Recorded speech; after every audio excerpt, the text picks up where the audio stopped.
Thank you very much. We have a very big announcement today. It has to do with nuclear energy and other things. And this is all nuclear. It's a hot industry. It's a brilliant industry. You have to do it right. It's become very safe and environmental, yes, 100%. So I'm going to ask Doug Burgum to talk about it a little bit to start. And maybe Will, you'll follow him up. Yes, sir. And we're going to have Pete Hegseth speak from a military standpoint, but this is very all-inclusive. We're signing tremendous executive orders today that really will make us the real power in this industry, which is a big industry. Doug, why don't you go ahead? Well, thank you, President Trump. This is a huge day for the nuclear industry. Mark this day on your calendar. This is going to turn the clock back on over 50 years of over-regulation of an industry. American greatness has always come from innovation, and we were very innovative. We led post-World War II in all things nuclear, but then we've been stagnated. We've choked it with over-regulation. Today, Will is going to walk us through a series of 4 executive orders.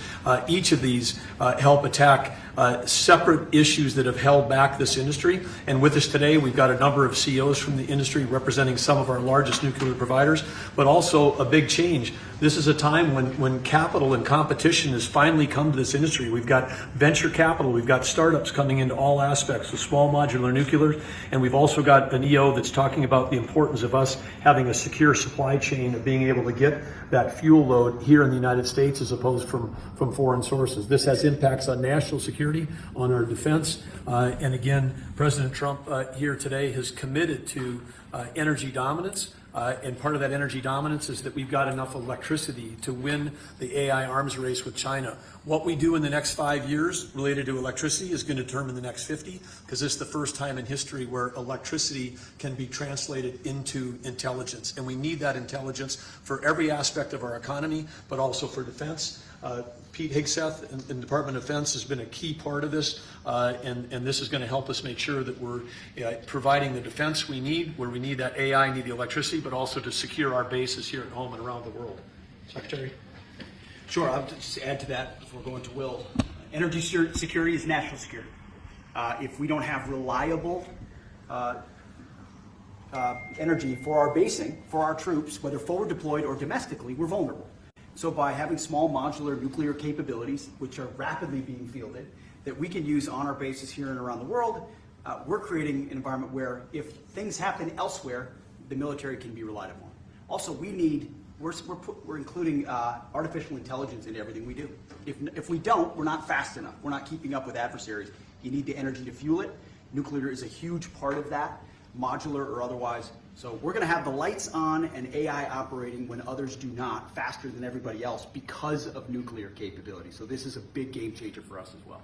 We're also talking about the big plants, the very, very big, the biggest. We're going to be doing them also, but we're going to start off a little bit. I think our focus today is the smaller module, but included in this group, we're also doing big plants where needed.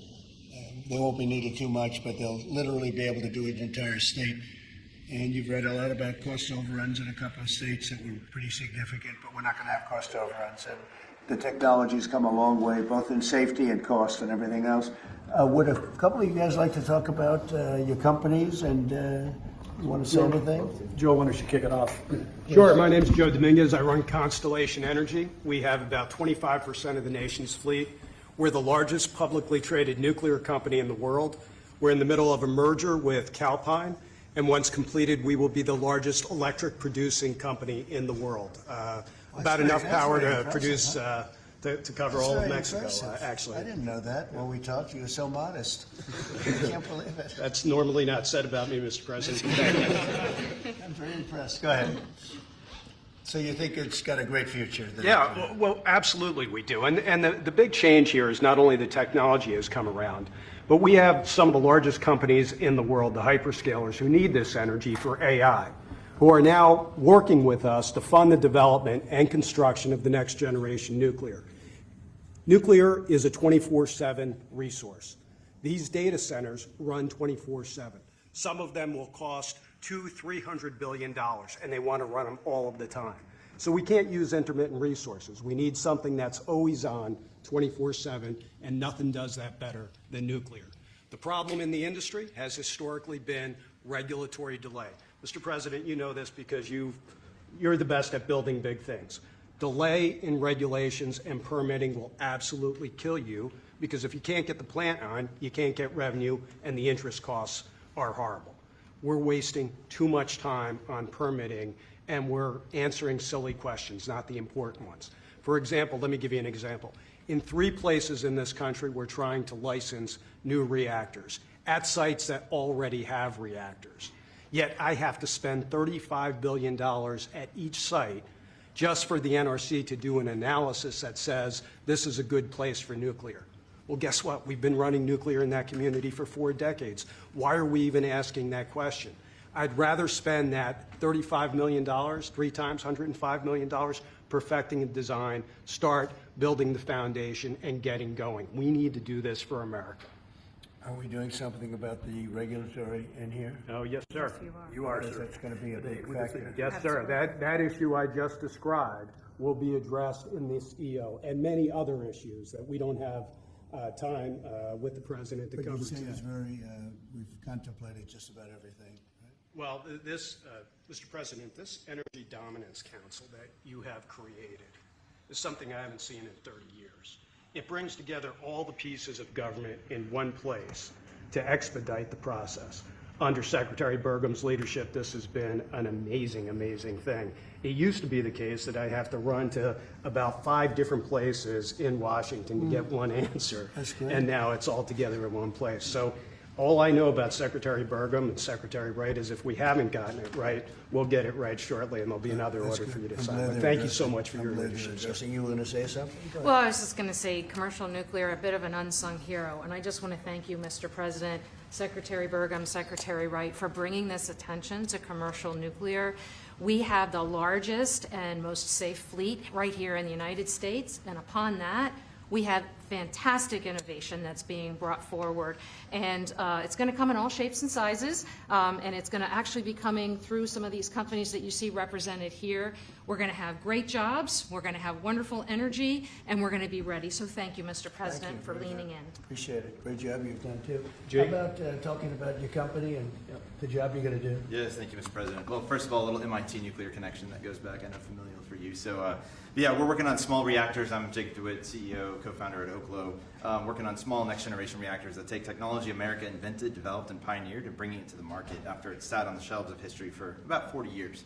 And it's because of the actions that you're doing today that are going to help unleash that. Changing the permitting dynamics is going to help things move faster.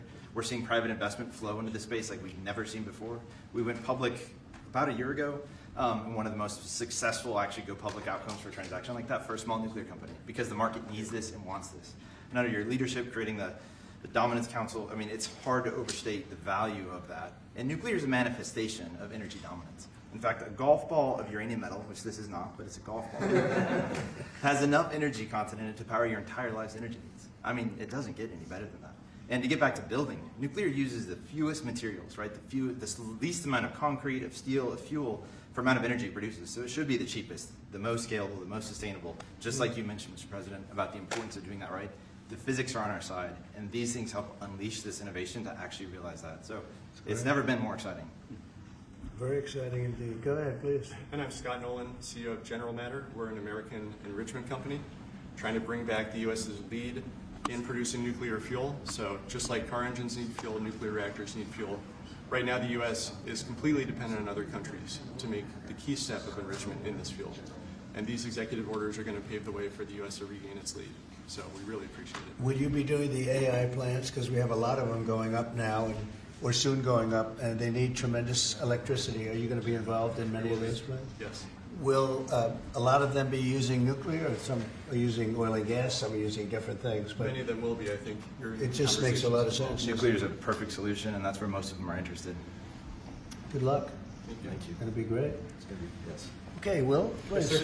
The first executive order we have for you relates to the issue that Secretary Hegseth was speaking to, which is the need for incredible amounts of power at defense installations and also in AI-focused installations.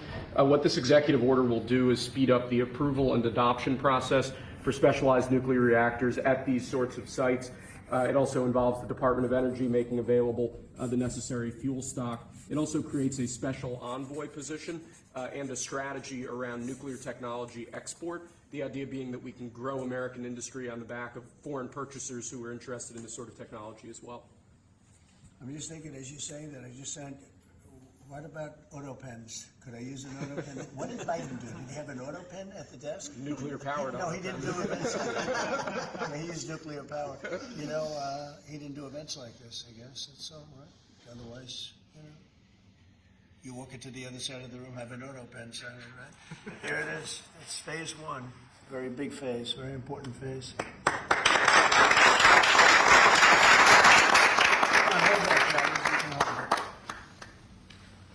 Sir, this next executive order is intended to reform the Nuclear Regulatory Commission. You heard a few of the people here speak about the complex regulatory processes that have really held the nuclear industry back. Before 1978, there were 133 reactors built in the United States. Since 1978, only 2 new commercial reactors have come online.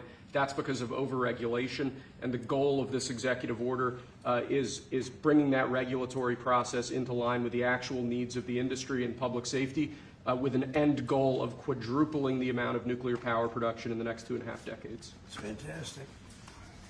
It's exciting, right?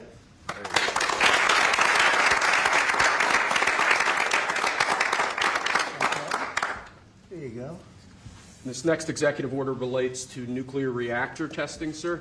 The degree of overregulation and governmental inaction in this space in particular has had the effect of throttling development of new, highly modernized nuclear reactors that could really revolutionize the field of nuclear power generation. So this executive order, it orders a revised regulatory process to speed this whole process while preserving, obviously, core safety concerns. It also creates a new pilot program with an expectation that we will have 3 new experimental reactors online by July 4th next year. It's amazing. That's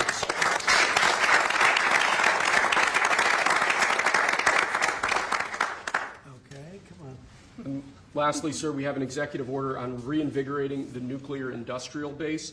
There are a number of core issues here, including the issue with fuel feedstock that one of the speakers mentioned before. This executive order, among other actions, includes an invocation of the Defense Production Act in order to spur a closer collaboration with private industry to ensure that we have the fuel supplies we need for a modernized nuclear energy sector. In addition to that, it includes crucial provisions relating to the development of a nuclear energy sector workforce and a number of other key building blocks to the overall nuclear industry that we're trying to spur here. Great, thank you.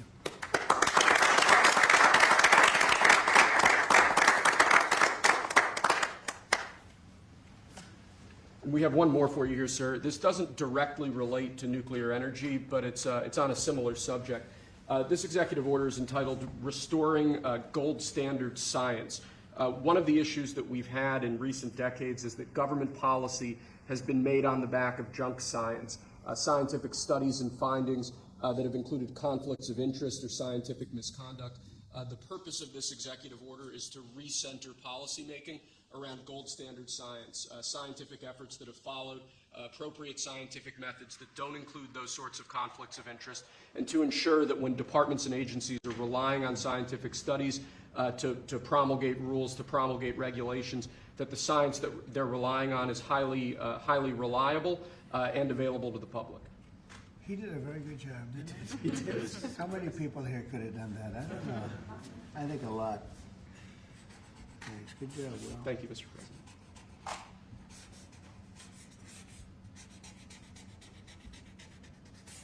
Is that it? That's all we have for you now, sir.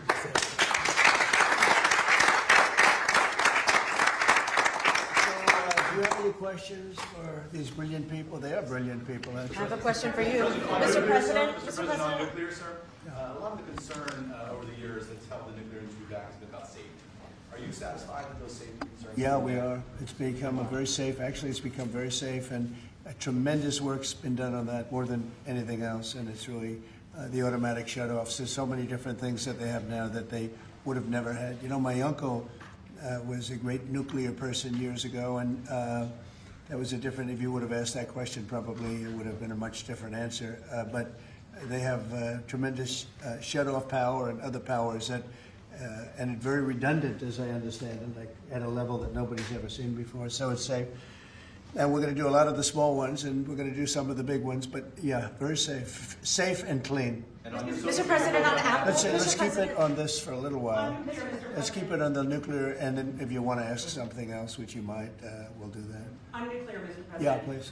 What do you say to folks who are concerned that speeding up licensing or even doing fuel reprocessing raises safety and proliferation? Yeah, we're going to get it very fast, and we're going to get it very safe, and we're going to get the people in and out, and they're going to do plants. In many cases, they'll do 3 or 4 smaller ones and put them together. That's what France has done. France has done a good job of this for years. And they, as I understand it, they had basically one plan. And if they needed more, they'd do 3 or 4 or 5 of them. I don't know, we have to go that far, but there's something about building one big one. But we'll build the big ones too. We're going to have, I think I would say we'll be second to none because we're starting very strong. But it's time for nuclear, and we're going to do it very big. Yeah, please. Mr. President, what about the European Union? You said that negotiations are going nowhere. Where are the kind of points where they're very slow moving? I've been saying to everybody, they've treated us very badly over the years. It was formed in order to hurt the United States, in order to take advantage of the United States, and they've done that. We have a big deficit with them. They sell millions and millions of cars, as you know, Mercedes and BMW and Volkswagen and many others, and we were restricted from selling cars into the European Union, which is not nice. And I just said it's time that we play the game the way I know how to play the game. They've taken advantage of other people representing this country, and they're not going to do that any longer. Mr. President, you are a deal maker, deal breaker. What are you hoping to achieve with a 50%? Tariffs on the well, I think this is there is no tariff, because what they'll do is they'll send their companies into the U.S. and build their plant. We have, I guess, over $12 trillion practically committed. You look at other presidents; they haven't had $1 trillion for a year, for 2 years, for 3 years. We have numbers. Nobody's ever seen numbers like we have. And if they build their plant here, then they have no tariff at all. Are you looking for a deal in 9 days? Will you be able to do that, sir? I'm not looking for a deal. I mean, we've set the deal, it's at 50%. But again, there is no tariff if they build their plant here. Now, if somebody comes in and wants to build a plant here, I can talk to them about a little bit of a delay. But, while they're building their plant, which is something I think that would be appropriate, maybe, we'll determine that. Is there anything the EU can do? I don't know. We're going to see what happens. But right now, it's going on June 1st. And that's the way it is. No, they haven't treated us properly. They haven't treated our country properly. They banded together to take advantage of us. And the people behind me know, because they had some of that with their industry. But generally, we signed a great deal with United Kingdom. We have numerous other deals that are ready to be signed. We've signed a deal with China. We have some really amazing deals, but the European Union, the sole purpose was really not to hurt us, but to take advantage of us. Mr. President, on Apple, you said this morning that if they don't make their iPhones in the U.S., you're going to hit them with a 25% tariff. Do you have the power to tariff one single company? And why would you want to hurt an American company in that way? It would be more. It would be also Samsung and anybody that makes that product. Otherwise, it wouldn't be fair. So anybody that makes that product, and that'll start on, I guess, the end of June. It'll come out. I think we have that appropriately done by the end of June. So if they make that product. Now, again, when they build their plant here, there's no tariff. So they're going to be building plants here. But I had an understanding with him that he wouldn't be doing this. He said he's going to India to build plants. I said, that's okay to go to India, but you're not going to sell into here without tariffs. And that's the way it is. Yeah. Well, why would you hurt an American company that way? What makes you confident, sir, that Apple can build in the United States at a price that American consumers? Oh, they can. No, they can. And a lot of it's so computerized now. These plants are amazing if you look at them, but they can do that. And actually, as you know, Apple's coming in with $500 billion. So are the chip companies. We have all of the chip companies coming in. The biggest, $500 billion, $200 billion, $250 billion they're spending. But we're talking about the iPhone now, and the iPhone. If they're going to sell it in America. I want it to be built in the United States. They're able to do that. When you say that Walmart should eat the cost of the tariffs, is that an acknowledgement that it is U.S. companies that bear the brunt of tariffs, not foreign countries? Sometimes the country will eat it, sometimes Walmart will eat it, and sometimes there'll be something to pay, something extra. I've always been a fan, and I've always believed, and if you look, take a look at what I did 4 years ago. We had the greatest economy, and we had no inflation. Remember that. We had no inflation, and yet we had hundreds of billions of dollars of tariffs that I put on China. Yet we had no inflation. We had no big cost differential.